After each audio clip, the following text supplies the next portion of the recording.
इसीलिए यीशु मसीह ने कहा अपना सारा बोझ मुझे दे दो और मेरा जुआ उठा लो क्योंकि ये हल्का है।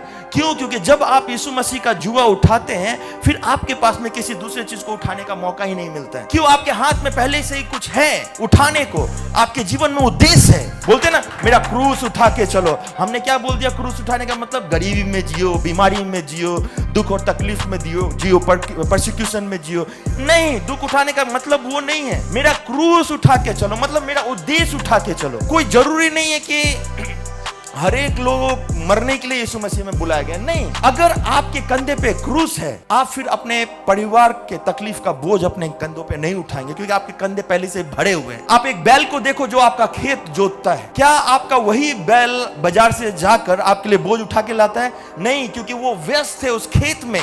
अब उसका एक उद्देश्य बन गया है। एक बैल जो भटकता रहता था, अब उसका उद्देश्य है उस खेत में जाकर उस खेत को जोतना, उस खेत को फलवंत बनाना, उसका उद्देश्य बन गया है। देख रहे हैं, अब जो उसका जो बोझ है वो केवल और केवल उस भविष्य के लिए है जिसके उद्देश्य में वो चल रहा है। लेकिन हम विश्वासी को देखिए, हम यीशु मसीह में आते हैं लेकिन हमारे मामा का संबंध अभी तक वही बना हुआ है। मैं ये नहीं बोल रहा हूं कि संबंध तोड़ दो। Understand what I am trying to tell you. कुछ एक संबंध ऐसे हैं जो आपको आपके उद्देश्य से भटकाते हैं। सैमसन के जीवन में उसका गर्लफ्रेंड था,